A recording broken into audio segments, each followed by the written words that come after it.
I pulled into my driveway that Tuesday afternoon, expecting nothing more than to unload groceries and start dinner.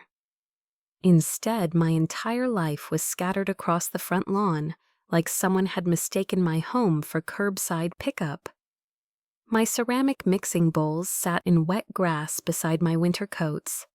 Photo albums I'd kept for 40 years lay open, family faces flashing in and out as the October wind flipped pages for anyone to see.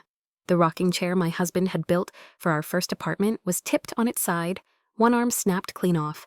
The Hendersons next door hovered on their porch, pretending not to stare. Mrs. Chen across the street had stopped at her mailbox mid-step. I felt their eyes on me like cold fingers as I got out of my Honda, with grocery bags still biting into my wrists. I didn't cry, not yet. I set the groceries down on the edge of the driveway, careful, like if I moved slowly enough, the scene might rearrange itself back into normal. My breath came shallow, and I had to swallow twice before I trusted my voice. I walked through the debris field that used to be my belongings, past the lamp my mother had given me when I got married, past the quilt I'd sewn during David's cancer treatments. Everything I owned had been judged worthless and dumped on the lawn for public viewing. And then I noticed one thing that didn't belong with the rest. A black trash bag sat half hidden behind the tipped rocking chair, tied tight at the top, heavier than the others, like someone had meant to take it away but hadn't gotten the chance. The plastic rustled when the wind hit it, a small, ugly sound that didn't match the quiet of my street. I turned to the front door. My key wouldn't turn. I tried again, telling myself the lock was stiff from the cold snap, but the metal scraped wrong, key teeth grinding against an unfamiliar cylinder. Someone had changed the locks on my own front door. I knocked, then pounded. "Michael! Sarah!" My voice carried farther than I wanted it to. "This is my house." The curtains in the living room window twitched.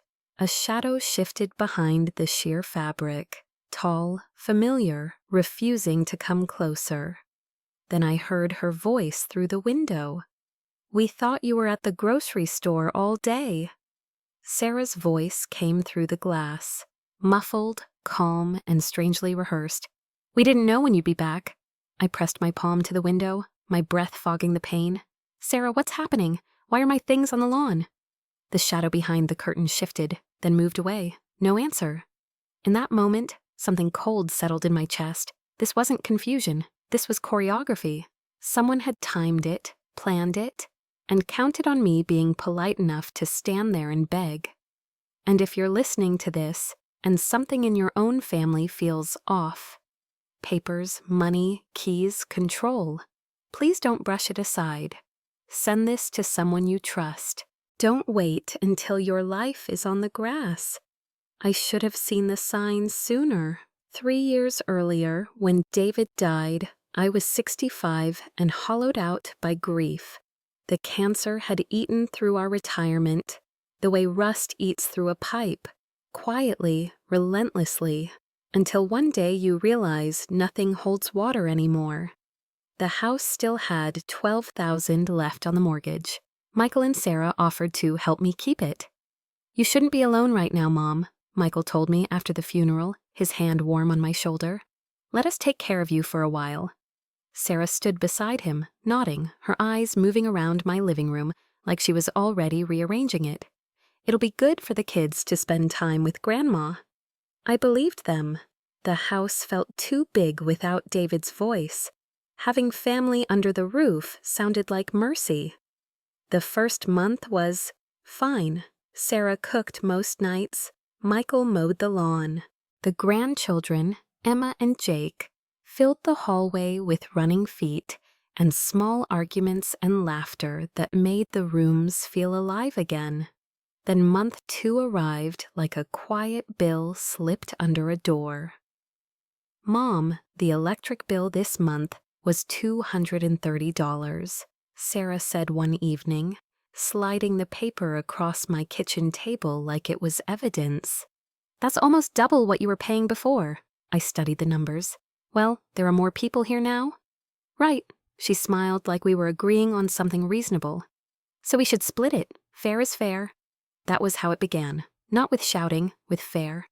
Utilities became my responsibility because I was home during the day and could handle it. Then groceries, because I knew what I liked.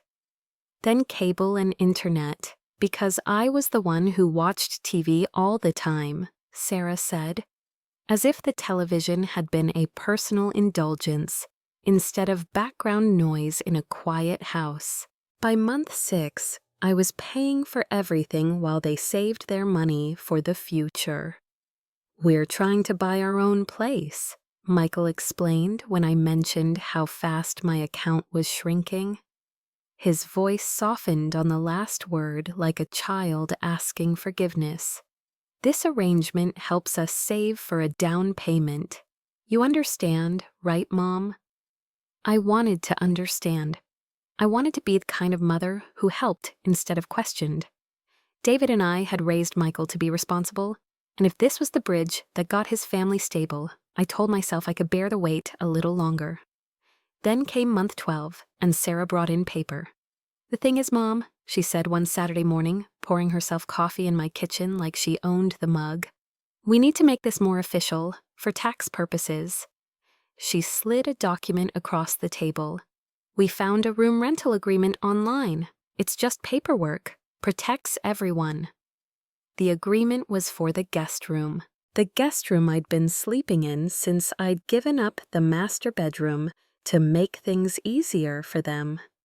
According to that paper, I would pay $800 a month, rent, to live in the smallest room of my own house.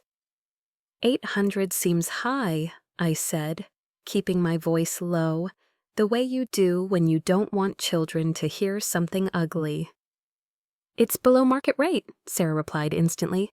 "We checked." I looked at Michael, waiting for him to laugh, to say this was a misunderstanding, to remember who paid that mortgage for 18 years. He just nodded along with his wife, eyes tired, jaw tight, like arguing would cost more than money. So I signed, my name in my own kitchen, on a paper that made me a tenant in the home that still carried my name on the deed. By month 18, brochures started appearing, too neatly placed to be accidents. Assisted living, memory care, communities with smiling couples on the cover. One of them had a tour date circled in pen, like someone had already chosen a future for me without asking. "It's just research, Mom," Michael said when I confronted him. "We want to know what options are out there, just in case." "Just in case of what?" He hesitated. "You know, if your health changes, if you need more help." My health was fine.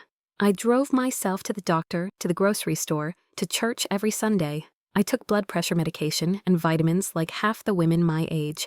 I cooked, cleaned, did my own laundry, and paid my own bills. But the brochures kept coming. By year 2, I wasn't sleeping in the guest room anymore. I was sleeping on the pull-out couch in what used to be David's study. The guest room had become Jake's room because he needed his own space. "It's temporary," Sarah assured me, "just until we can afford to add on. Add on to my house with my money." Year 3 brought the bank statements that finally forced me to stop pretending. I'd always handled my finances, but Sarah had convinced me to let her help with online banking after I mentioned the website had changed. She sat beside me at the computer, fingers quick, voice sweet. "You shouldn't have to worry about this stuff, Mom," she said. "Let me set up automatic transfers so your bills get paid on time. Less stress for you." And slowly, my mail started arriving in strange bursts, or not at all. A statement I expected wouldn't show up. Then 3 would appear at once, already opened. I told myself it was the post office. I told myself I was being suspicious. Until I went to the bank and asked for paper statements, quietly, without telling anyone. I sat in my car outside the branch with the pages spread across my steering wheel, and the numbers stared back like a verdict. transfers, over and over. From my checking account to an account I didn't recognize. The memo lines said things like, household expenses and emergency repair fund. And the total hit me so hard, I had to grip the wheel. $23,000 in 6 months. That discovery at the bank happened on a Thursday. By Sunday, they'd called a family meeting. "We need to talk about your future, Mom," Michael said, settling into the recliner that used to be David's favorite chair. Sarah sat on the couch with a manila folder in her lap, and the kids were mysteriously absent, sent upstairs with the kind of cheer that meant, "Don't come back down." "We've been thinking about what's best for you," Sarah added, opening the folder. "Long term." The brochure was already on the table. Sunset Manor Assisted Living, the same brochure that had been appearing on my dresser for months, only now it came with paperwork, an application partially filled out, a price list, a floor plan showing studio apartments with tiny kitchenettes and a shared dining room, like a polite way of saying, "You'll eat when we tell you." "We know this seems sudden," Michael said, still not meeting my eyes. "But we've been researching this for a while. Sunset Manor has an excellent reputation." "For people who need assisted living," I said carefully. "I don't need assisted living." Sarah exchanged a look with Michael, the kind of look you share when you've already agreed on the story. "Mom, we've been watching you. You've seemed confused lately, forgetful." "Confused about what?" "Well," she said, counting on her fingers, "you asked me 3 times last week what day Emma's piano recital was, and you forgot to pay the electric bill last month." I stared at her. "You told me you were handling the bills automatically." "Right," Sarah said smoothly, "but you should have remembered anyway." The logic looped in on itself like a snake eating its tail. They took over my banking, then used it as proof I couldn't manage my life. "The point is," Michael continued, leaning forward like he was offering comfort instead of a cage, "you're not getting any younger. Wouldn't it be nice not to worry about house maintenance, cooking, all that responsibility?" I looked around my living room. Photos David and I had chosen. A faint stain near the fireplace where Michael spilled grape juice when he was 8. Christmas stockings I'd sewn by hand 40 years ago, still folded in the basket by the mantel. "This is my home," I said. "We know you're attached," Sarah replied gently, like she was talking to a child with a broken toy.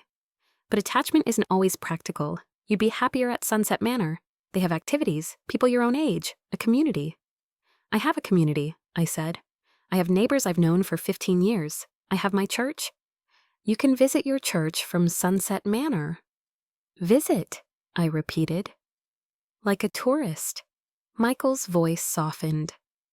"Mom, we're trying to help you. The house is too much for you now. The yard work, the maintenance, the financial stress." "What financial stress?" Another look passed between them. "You know your accounts are getting low," Sarah said, careful with each word. "We've been supplementing your expenses for months." The lie was so bold it stole my breath. I had seen the transfers with my own eyes. Numbers, dates, memo lines, black and white. But they sat there wearing concern like a costume, telling me the opposite of what I'd found. "The application process takes about 30 days, Michael said, as if I'd already agreed. "We thought we'd get started while you think about it." "While I think about it," I said, "or while you plan it without me." "That's not fair, Mom." But it was fair. It was exactly what they'd done with the rental agreement, the automatic payments, the room reassignment. Decisions first, my consent later, if at all. The meeting ended with the brochures left on my coffee table like homework. That evening, I went to check the mail, and my routine snapped clean in half. For 18 years, The postal carrier had left everything in the same black mailbox at the end of my driveway. Bills, magazines, insurance statements, letters from the bank. I checked it after lunch without thinking, like breathing. The box was empty, not just empty of new mail, cleaned out completely.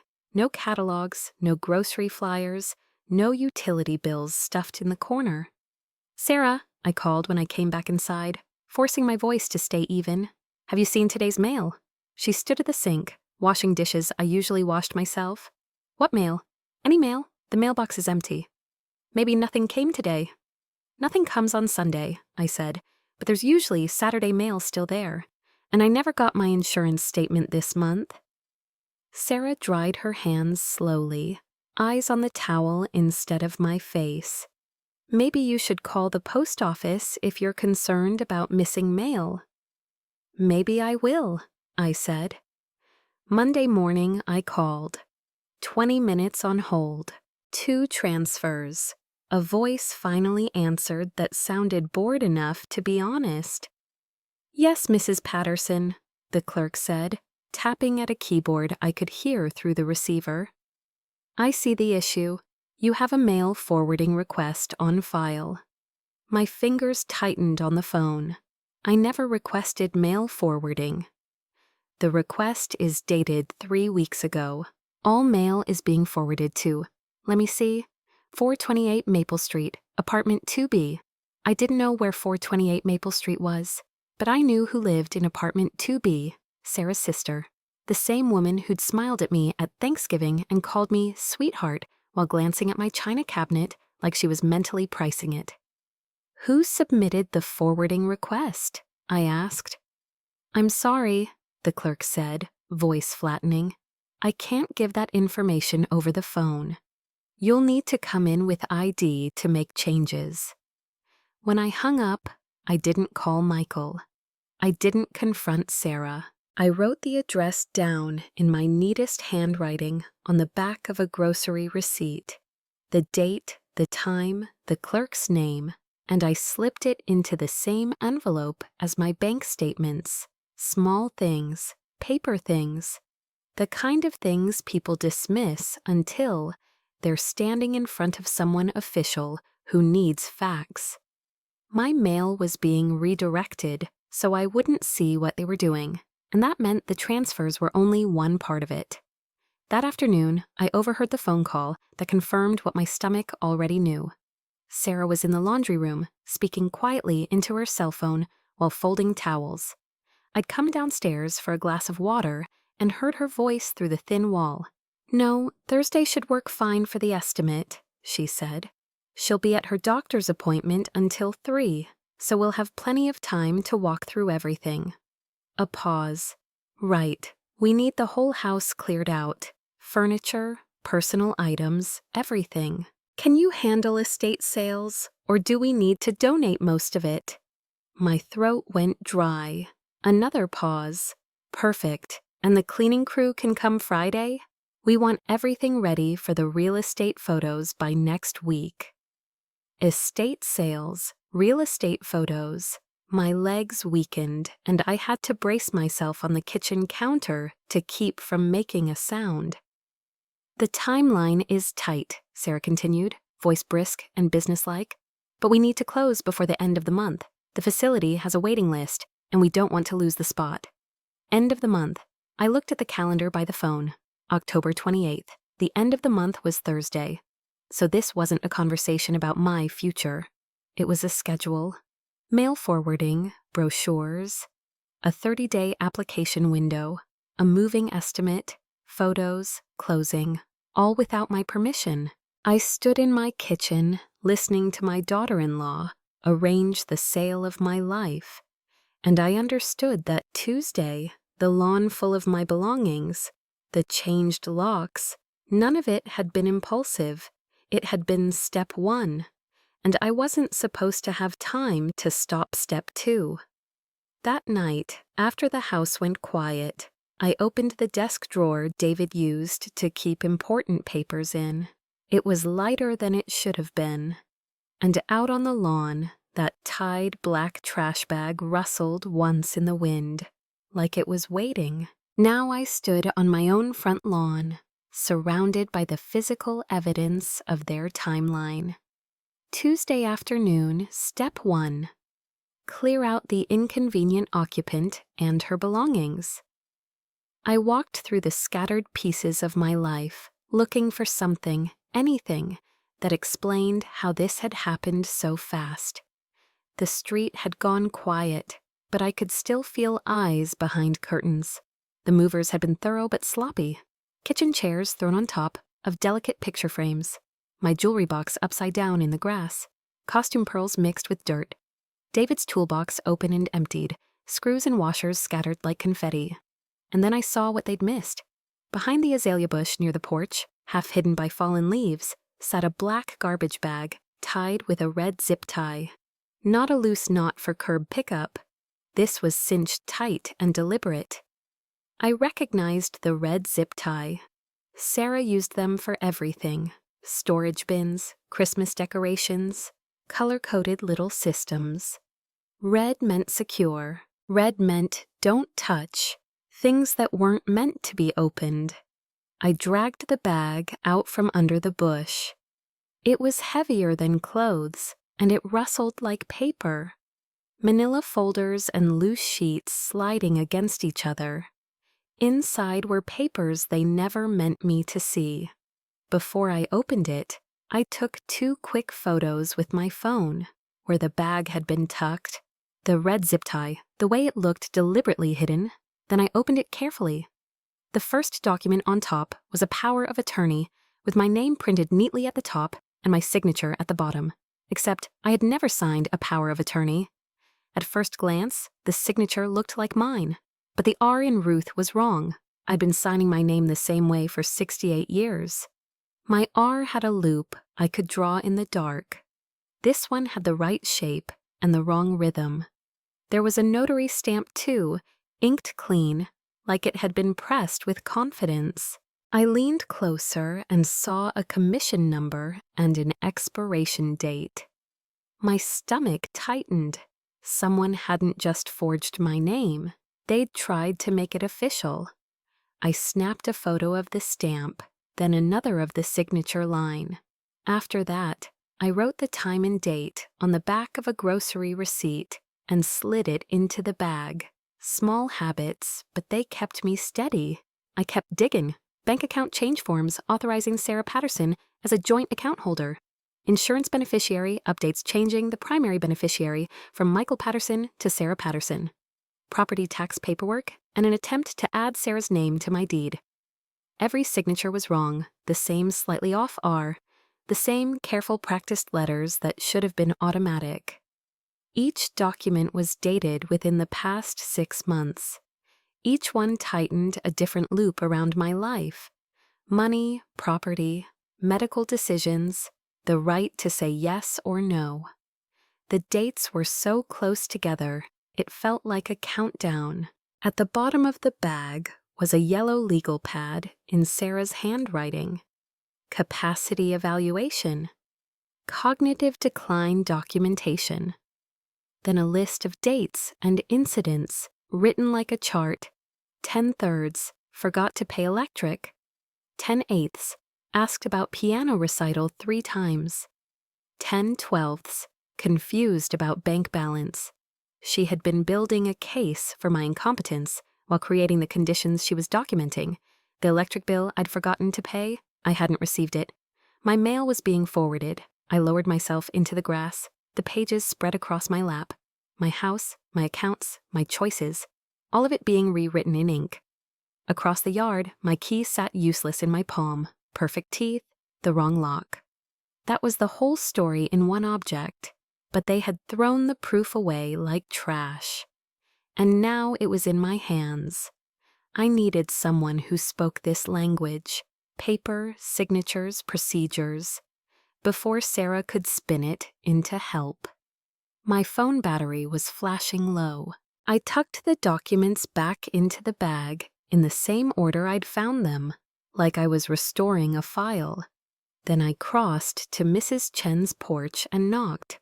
holding the bag like it was both shield and weight. Her door opened. When she saw my face, it opened wider. "Ruth, can I use your phone?" I asked. "Just for one call." She didn't ask why. She handed me the cordless. I dialed the number I'd kept for years. "Henderson and Associates Elder Law," a woman answered. "This is Ruth Patterson," I said. "I need to speak with Mr. Henderson. It's urgent."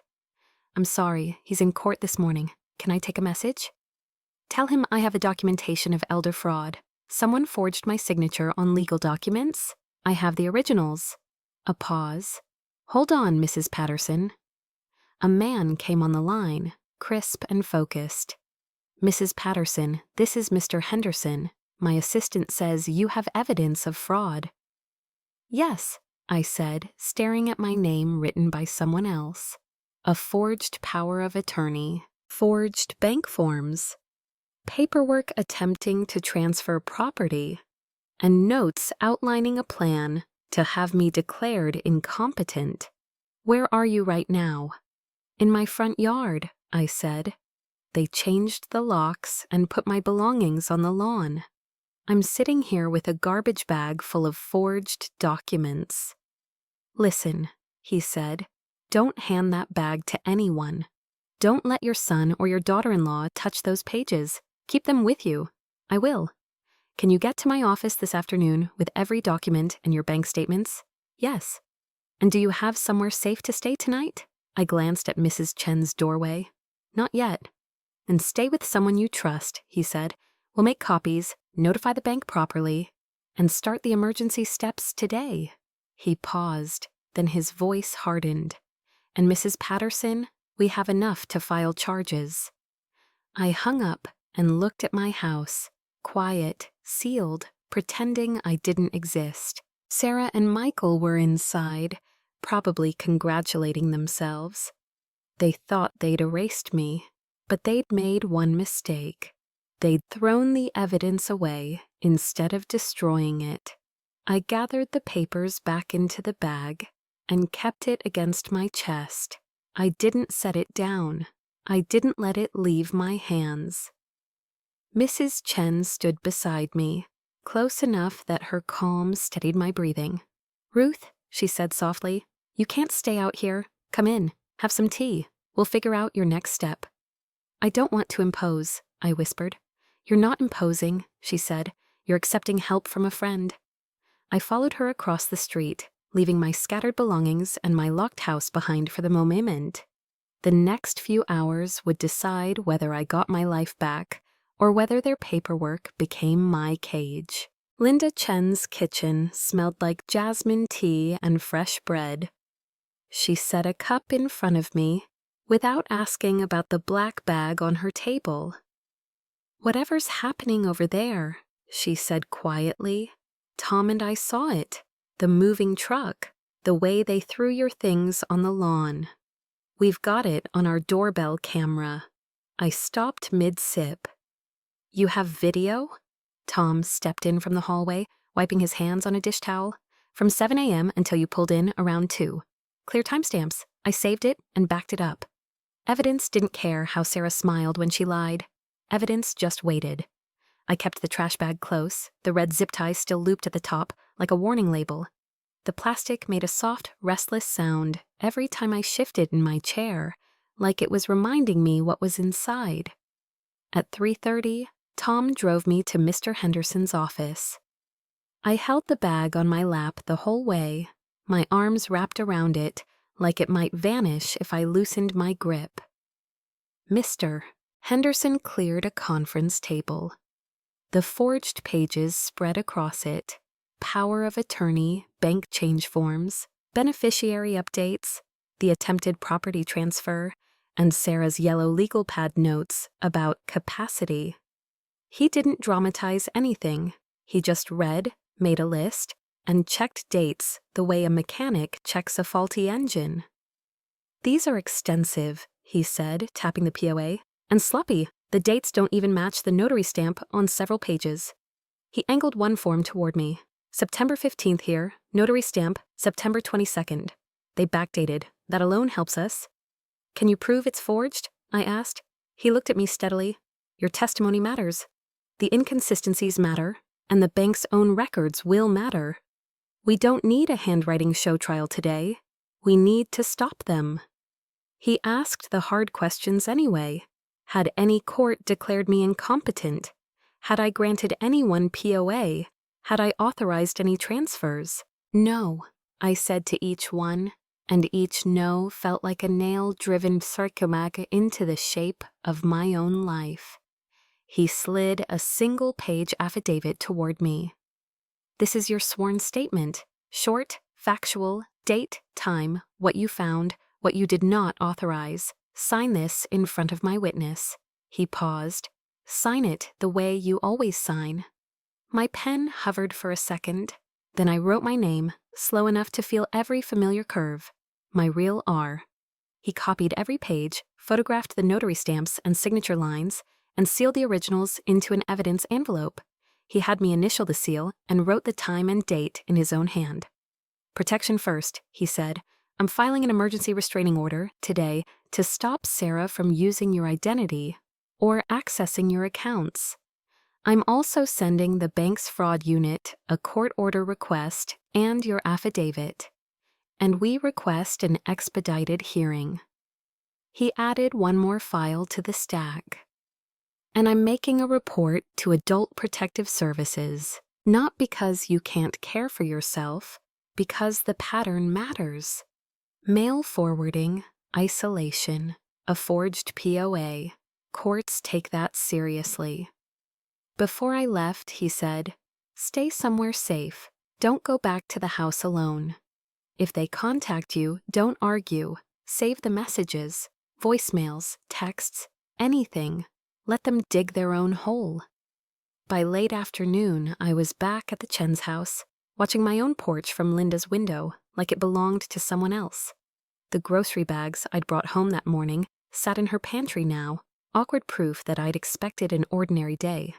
The first restraining order was served Tuesday. I wasn't there to see it, but Linda told me what happened while she warmed a pan of lasagna and kept her voice low, like loudness might travel across the street. A sheriff's deputy came around 4:30, she said. Sarah opened the door, saw the papers, and started yelling. The deputy told her twice interfering would be a criminal problem. Tom nodded. The notice stayed posted on your door when he left. Bright paper. Hard to pretend it didn't exist. That night, my phone lit up with calls I didn't answer. A text from Michael appeared. 3 words, like he could shrink a crime into a misunderstanding. Please call me. Then Sarah. This is harassment. You're confused. Stop.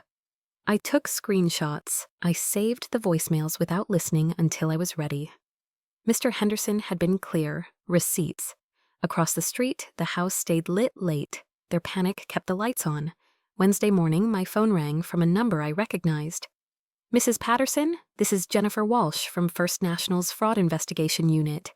We received the court order request and documentation from your attorney. Yes, I said, sitting at Linda's kitchen table with a notebook open in front of me, writing down names and times the way I used to write down David's medication schedule. I need to confirm. Have you authorized Sarah Patterson or Michael Patterson to access your accounts or make transfers? No? Have you signed a power of attorney granting anyone authority over your finances? No? Keys clicked on her end, then her voice went more careful. We've identified unauthorized transfers from your checking and savings over the past 8 months. The amount is $47,000. My mouth went dry. The number was bigger than the one I'd found on my own, bigger than my pride wanted to admit. Mrs. Patterson? I'm here, I whispered. We've frozen all activity, she said. No transfers out, no beneficiary changes, no new joint holders. Your direct deposits are being redirected to accounts only you can access. We're also flagging your identity, so any future attempt to open or access accounts using your information is automatically declined and reported. Can you reverse it? I asked. We're reversing what we can immediately and documenting the rest for recovery, she said. You should see credits begin today. Your attorney will receive a written confirmation and a case number. After I hung up, Linda poured coffee and sat with me until my breathing slowed. $47,000, I said aloud, because saying it made it real. $47,000 frozen. That's not family help, Linda said. That's theft. That afternoon, Tom drove me back to Mr. Henderson's office with a flash drive. Doorbell footage, Tom said. I clipped the key parts, the movers, the locks, the bag. A detective was waiting. Detective Santos, financial crimes, calm eyes, no unnecessary pity. She watched the video straight through. On screen, Sarah directed the movers across my yard like a supervisor. A locksmith arrived. My front door opened, not with my key, but with a new cylinder in his hand. Then Sarah handed a mover a black bag, tight at the top, a red zip tie visible even on the grainy clip. Detective Santos paused it. That, she said, that's disposal of documents, consciousness of guilt. My throat tightened. That's the bag I found. She nodded. Good. We'll treat your originals like evidence from this point forward. The timestamp glowed in the corner, 11:47 a.m. The timestamp showed everything. Mr. Henderson checked his calendar. Your emergency hearing is tomorrow at 10. Notice will be served tonight. If they appear, they'll have to explain forged signatures under oath. And if they don't, I asked, then the court can strengthen the order, he said, and we move to get you safely back into your home. With a sheriff civil standby and new locks. Civil standby, new locks, controlled steps, official steps. That evening, I sat on the Chen's front porch watching my house across the street. Shadows moved behind the curtains, fast, restless, phone-to-ear silhouettes. I could almost feel Sarah's anger crossing the street like heat. Tomorrow, I would walk into a courtroom and face the family that tried to erase me. But for the first time in 3 years, I wasn't afraid of what they might do next. I was ready to show exactly what they'd already done. P5 confrontation. Thursday morning, I walked into Judge Morrison's courtroom wearing the navy blue dress I'd worn to David's funeral 3 years earlier. It felt appropriate, like I was burying the version of myself who'd been too trusting, too eager to keep the peace, too afraid to be called difficult. The courtroom smelled faintly of old paper and polished wood. Every sound carried, shoes on tile, the soft scrape of chair legs, the steady tapping of a court reporter's keys like rain you couldn't escape. Mr. Henderson sat beside me at the table with a neat stack of folders arranged in a line, labels facing outward, edges squared, the way you line up proof when you're tired of being argued with. Across the aisle, Sarah and Michael sat with their attorney, a young man with a tight jaw who kept shuffling papers as if he could reshuffle reality. Sarah wore a black suit that looked expensive in the way it didn't wrinkle. Her hair was styled to suggest responsible, concerned. Caretaker. Michael wouldn't look at me. His eyes moved everywhere else, his hands, the floor, a blank point on the wall. Anything but the woman who had raised him and was now here because my life had been treated like an account to drain. When the judge took the bench, the room rose and sat again in one practiced wave. I folded my hands in my lap and forced my breathing to stay even. Mr. Henderson stood. Your Honor, he began, calm and precise, we're here because Mrs. Ruth Patterson, a 68-year-old widow, was subjected to a systematic pattern of elder financial exploitation and identity misuse by members of her own household. He didn't say my son. He didn't say my daughter-in-law. He said household, like the law preferred facts over heartbreak. He held up the power of attorney, sealed in a clear sleeve, the signature line visible. This document purports to grant Sarah Patterson authority over Mrs. Patterson's finances and property. Mrs. Patterson swears she never signed it. We have multiple additional documents bearing the same disputed signature, and we have inconsistencies that indicate fabrication. Sarah's attorney rose quickly. Objection, Your Honor. The defendants dispute that any signatures were forged. Mrs. Patterson has been showing signs of cognitive decline, and it's possible she simply doesn't remember signing. Judge Morrison looked over her glasses without changing her expression. Counselor, do you have medical documentation of cognitive decline? A diagnosis? An evaluation? Anything from a clinician? The young attorney hesitated. We have documented instances of forgetfulness, Your Honor. Documented by whom? He glanced towards Sarah, who leaned in and whispered. By family members, he said. They've been concerned for some time. Judge Morrison's voice stayed level. Family notes are not medical evidence. Proceed carefully. Mr. Henderson moved to the next folder as if he'd expected that answer. Your Honor, we're submitting Exhibits A through M-Bank records reflecting unauthorized transfers, account change forms, beneficiary changes, property-related filings, and most importantly, we have video evidence with timestamps documenting an illegal lockout and disposal of Mrs. Patterson's belongings. He turned on a laptop, angled so the judge could see, then requested the screen view. I heard the faint electronic click as the footage began. The doorbell camera showed my front yard, my own house, morning light, a moving truck pulling up like it belonged there. Then Sarah appeared on the screen, directing, pointing, speaking to the movers with the posture of an owner. I watched her hand a black trash bag to a man in a work shirt. The red zip tie was visible for a second, bright as a warning. My stomach tightened. The timestamp sat in the corner of the video like a witness who never forgot. 11:47 a.m. Mr. Henderson paused the frame. This bag, he said, is the same bag Mrs. Patterson recovered. It contained forged documents.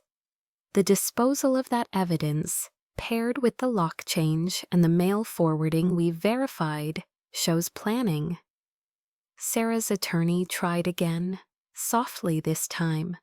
Your Honor, even if there were disagreements within the family, this is a civil matter. Judge Morrison lifted a hand. Identity misuse and forged financial instruments are not a disagreement. Continue. The next hour didn't feel like television. It felt like paperwork being forced into the light. Mr. Henderson walked the judge through the dates, forms dated one day, notarized another. Signatures that matched each other too perfectly across different documents. Like someone practicing rather than signing naturally.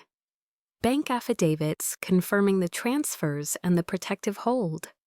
The USPS mail forwarding confirmation, 3 weeks old, routed to an address not belonging to me. My life had been reduced to a timeline, and the timeline did not flatter them. When Mr. Henderson called me to testify, I stood. The fabric of my funeral dress pulled slightly across my shoulders as if reminding me I'd been grieving once, and I would not be pushed back into that helplessness again. Mrs. Patterson, he said gently, tell the court about your living arrangement over the past 3 years. I spoke clearly, the way I'd learned to speak when David was sick, and doctors wanted facts, not fear. I described the temporary help that became permanent control. The guest room turned into my room, then the couch. The rental agreement for a room in my own home. The assisted living brochures. First research, then an application left on my table like a decision already made. The bank statements. The mail that stopped arriving. And did you ever grant Sarah Patterson power of attorney over your financial affairs? Mr. Henderson asked. No, I said. I did not. Did you ever authorize her to add herself as a joint account holder, change beneficiaries, or transfer money out of your accounts? No. Did you ever agree to sell your home or move into assisted living? No. Sarah's attorney cross-examined me next. His voice tried for gentle, but his questions were sharp. Mrs. Patterson, can you tell the court the balance of your checking account before these alleged unauthorized transfers? Yes, I said, $4,312 as of March 15th. It dropped to $846 by September 30th because of transfers I did not authorize. He blinked, annoyed at the clarity. And you remember those amounts? I've managed my finances for decades, I said. I remember what matters. But you don't remember signing the power of attorney? I don't remember it, I said evenly, because I never signed one. He tried a different angle.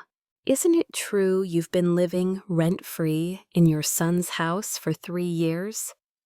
A quiet ripple went through the courtroom, small but real. No, I said. They were living in my house, the house I own.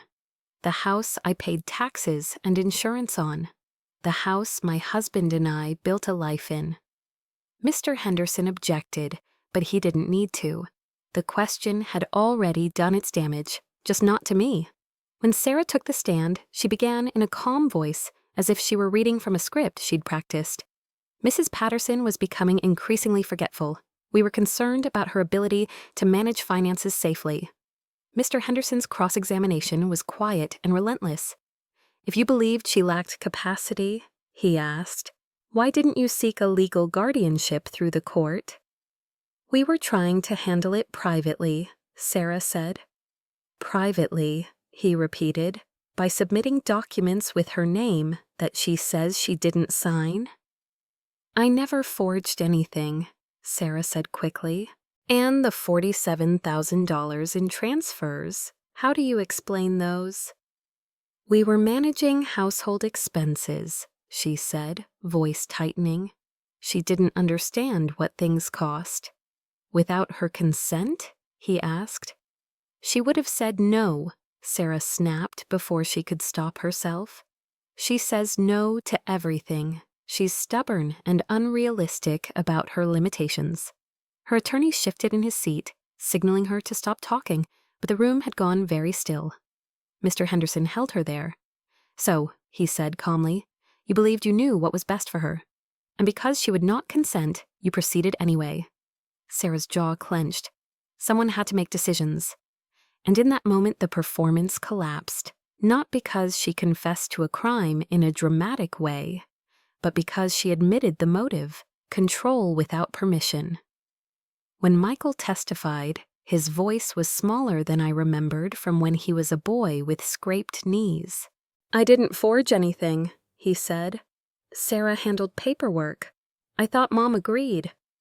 Mr. Henderson asked, did you ever ask your mother directly about the transfers? About the documents? Michael swallowed. No. Why not? He looked at the table. Sarah said it would upset her. So you avoided upsetting her, Mr. Henderson said, by excluding her from decisions about her own money. Michael finally looked at me then, eyes wet, face pale. I'm sorry, Mom, he whispered. I thought we were helping. Judge Morrison sat back, silent for a moment, as if letting the records settle into place. Then she spoke with the kind of clarity that didn't require anger. I'm granting a permanent protective order prohibiting Sarah Patterson from contacting Mrs. Patterson regarding finances, property, or medical decisions, and prohibiting any access to Mrs. Patterson's accounts or records. She looked down at the documents. All instruments presented here that rely on the disputed signature are deemed invalid pending further proceedings, and any attempt to use them is prohibited. Then she looked directly at Sarah. This court is referring this matter and the exhibits to the district attorney for review. Do you understand? Sarah's throat moved. Yes. The judge turned to Michael. Mr. Patterson, Your participation and knowledge will be evaluated separately. You are ordered to cease interference and to preserve all records and communications. Finally, Judge Morrison addressed me. Mrs. Patterson, you will return to your home today with law enforcement present for a civil standby to ensure you can safely retrieve your property and secure the residence. Any refusal to comply with this order will carry consequences. The gavel came down once, not dramatic, just final. Outside the courthouse, Mr. Henderson shook my hand. You stayed calm, he said. You stayed factual. That matters in a room like that. I just wanted my life back, I said. You're getting it back, he replied, step by step, the official way. As we drove toward my street, I stared at the sky through the windshield and thought about the woman who had stood on her front lawn days ago with grocery bags in her hands and her life on the grass. That woman had been a victim. The woman in the passenger seat, holding a folder of court papers, a case number, and an order with a judge's signature, was something else entirely. We pulled up in front of my house. A deputy waited at the curb. I stepped onto the walkway that had carried me through 18 years of ordinary days, and my hand didn't shake when I reached for the doorknob. I turned my key in my own front door.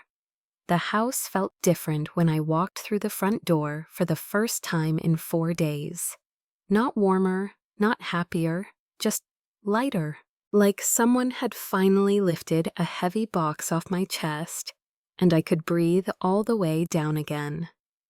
Officer Martinez stayed close while I moved room to room. The sound of her radio crackling was oddly comforting. Proof that I wasn't alone in my own house anymore. The court order allows you to re-enter and secure the property, she said, watching the hallway as if Sarah might appear from a closet like a bad dream. A locksmith is scheduled. You'll get new keys. Any attempts to interfere should be reported immediately. The locksmith arrived before sunset. I listened to the old cylinder being pulled from my door, metal scraped, screws dropped into a tray, then the clean click of a new lock sliding into place. When the locksmith handed me the keys, the weight in my palm felt like something sacred. I didn't hand them to anyone. I didn't set them on the counter. I put them in the small zipper pocket of my purse, the way I used to tuck David's wedding ring when he was in surgery. Close, private, mine. Before Officer Martinez left, she looked me in the eye. The district attorney will review the file. Based on what was presented, your daughter-in-law is facing serious exposure. I nodded, but my mind wasn't on prison sentences. It was on how fast a family can rewrite you as a problem to be managed. That lesson came the same evening when my sister Carol called from Phoenix. Ruth, she said, voice already trembling with worry, what on earth is happening? Michael called me crying about lawyers and restraining orders. He says you've accused Sarah of stealing.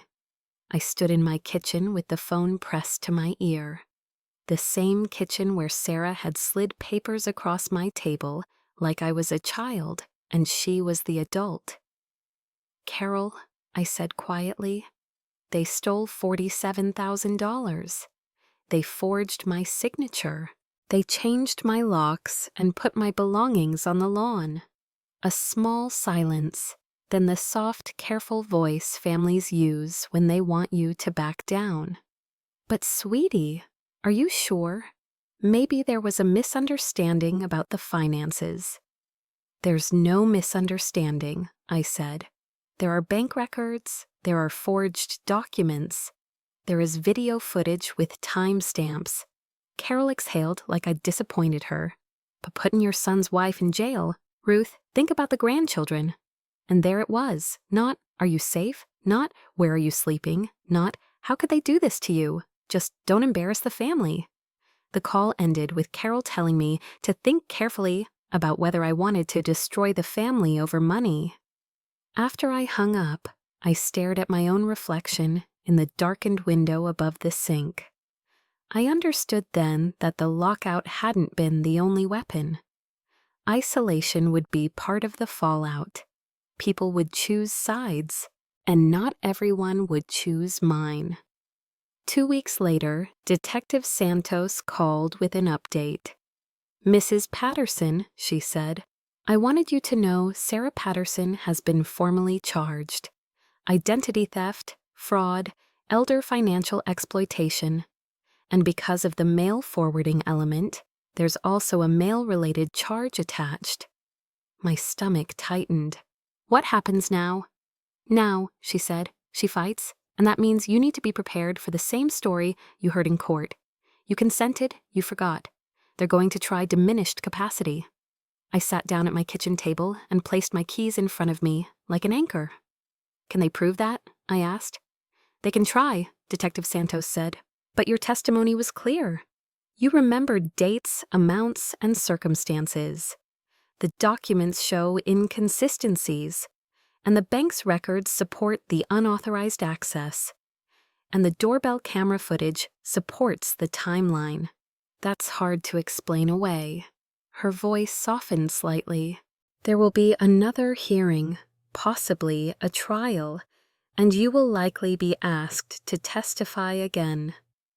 I looked around the kitchen, my kitchen, at the chair where David used to sit with his coffee, at the drawer where I kept rubber bands and spare batteries.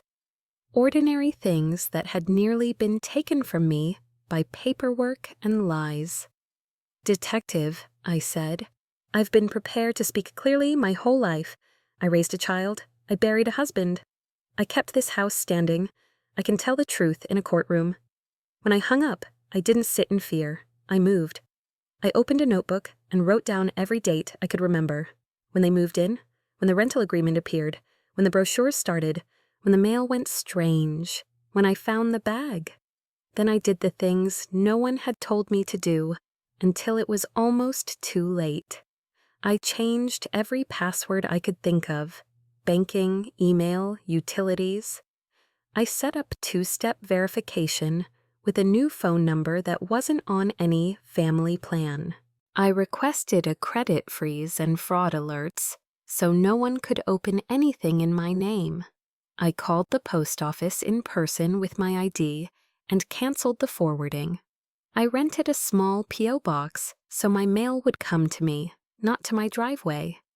And I made one rule for myself that hurt more than the lockout: no more private conversations. If Michael called, I wouldn't argue. If Sarah texted, I wouldn't explain. Anything important would go through my attorney. Anything emotional would stay off the record because they would try to turn my feelings into confusion. 6 weeks after the courtroom hearing, Michael appeared at my front door on a Saturday afternoon. He looked like he'd lost weight. His cheeks were hollow, his shoulders slumped, and for a second I saw the boy who used to stand in this same doorway after school, backpack hanging off one shoulder, asking if he could have a snack. "Mom," he said, voice quiet, "can we talk?" I didn't step aside right away. I kept the chain on the door. "We can talk," I said. "Here, for a minute." His eyes flicked to the chain. Shame crossed his face. "Sarah's attorney is going to argue you were incompetent," he said, "that you consented and forgot." "The documents I never signed?" I asked. He swallowed hard. "I know." I studied him for a long moment. "Why did you let her do it, Michael?" He looked down at his hands. "Because it was easier to believe Sarah when she said you were getting confused. Because it meant I didn't have to face what she was doing." His voice cracked on the last word. "I should have protected you," he said. "Instead, I helped her hurt you." The truth sat between us like a third person. "I filed for divorce," he added, barely louder than a breath. I moved out. I didn't feel relief the way he seemed to want me to. I felt tired. "What will you tell Emma and Jake?" I asked. "The truth," he said, "that what happened was wrong, that you aren't confused, that we were." He looked up then, finally meeting my eyes. "If they ask me to testify against you, I won't. I can't." I kept my hand on the door chain. Michael, I said, I love you, but love doesn't give anyone access to my keys, my money, or my life. He nodded, tears bright in his eyes. I understand. Do you? I asked gently. Because understanding is not the same as changing. He nodded again, slower this time. I'll do whatever you need. I let the chain stay where it was. Then start with this, I said. No more family meetings. No more paperwork. No more decisions about me made without me. He wiped his face with the back of his hand, like a child. Okay? After he left, I stood in my entryway listening to the quiet. For the first time, the quiet didn't feel lonely. It felt like ownership.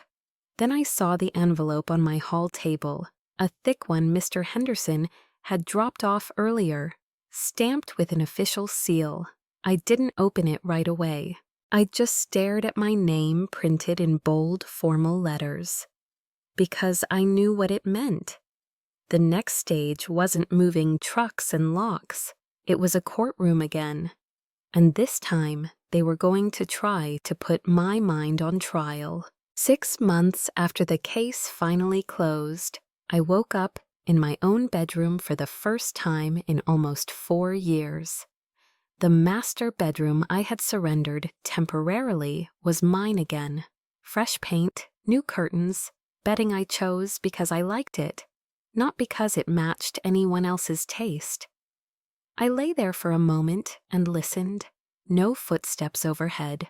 No whispered phone calls through thin walls. No nervous calculation about who needed what from me that day. Just my house breathing around me. I rebuilt my routines the way you rebuild a garden after a hard winter. Slowly, deliberately, with my hands in the work. Every morning, I logged into my bank account the way I used to check the weather. The balance stayed steady now, protected by safeguards that didn't rely on anyone's goodwill. My mail came to me again. I paid my own bills, signed my own name, and kept my keys where they belonged, on my own ring in my own pocket. Those ordinary acts felt like daily victories. Linda and Tom Chen stayed close, not in the dramatic way people offer help during a crisis, but in the steady way that lasts afterward. Linda would leave a loaf of bread on my porch without knocking, like she didn't want to make kindness into a performance. Tom showed me how to save doorbell footage properly, just in case. And I didn't feel paranoid when I nodded. I felt prepared. The neighborhood settled back into its usual rhythm. Mrs. Henderson from next door apologized for assuming I was moving out when she saw my belongings on the lawn. I accepted it without making her beg. I had learned something important. I didn't need everyone to understand. I needed my life secured. Michael visited every other Sunday with Emma and Jake. We kept it simple at first. Short visits, daylight hours, no private family meetings. I didn't hand over keys. I didn't discuss money without my attorney copied. And when Michael tried to drift into old habits, soft pressure, vague plans, I stopped him with one sentence. No more decisions about my future without me. The children were still finding their footing. Emma asked once, while we planted tomatoes in the backyard, if I was angry with her because of what her mother did. Sweetheart, I told her, pressing a seed into the soil. Grown-ups make choices. You are not responsible for them. Michael started counseling. He didn't ask me to forgive him quickly. He did the quieter work instead, showing up on time, telling the truth, listening when it hurt. I rejoined the library as a volunteer and returned to the garden club, this time as treasurer. The irony wasn't lost on me. The woman Sarah tried to label confused was now trusted to handle community money. Some evenings I sat in David's recliner and let myself remember the version of me who slept on a pull-out couch and paid rent in her own home. That woman thought loyalty meant enduring anything. This woman knew better. The house was quiet now, but it wasn't empty. It was full of my choices, my boundaries, and the kind of peace you can only feel when the locks and the life belong to you. The house felt like mine again. A year later, A letter arrived with an Oregon postmark and careful handwriting that reminded me of my own mother. "My name is Patricia," it began.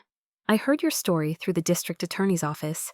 Your courage gave me the strength to report my son-in-law for stealing from my accounts. Like you, I found evidence they thought they'd thrown away. Your story helped me realize protecting myself wasn't betrayal, it was survival." I read it twice, then sat at my kitchen table with my fingers resting on the paper like it was something warm. Patricia's letter wasn't the only one. Others followed. Different states, different families, the same pattern. Missing mail, strange help. Paperwork shoved across a table, money that vanished in quiet transfers. Each note reminded me that what happened to me wasn't rare. The part that still stayed with me was how small the turning point had been. A black trash bag, a red zip tie. A mistake they didn't bother to correct because they thought I'd been erased. They were wrong. I started volunteering with an elder advocacy group, not as a hero, just as someone who learned the hard way what to watch for. I helped people name the warning signs without shame. I told them what I had to learn in my own front yard. Trust the evidence, not the excuses. And if any part of this story sounds familiar, if someone controls your keys, your mail, your passwords, your money, your choices, please don't carry it alone. Share this with someone you trust. Send it to a friend, a neighbor, a family member who isn't tangled in the situation. Sometimes the only reason people get away with it is silence. Only if you share, someone else gets their life back sooner than I did.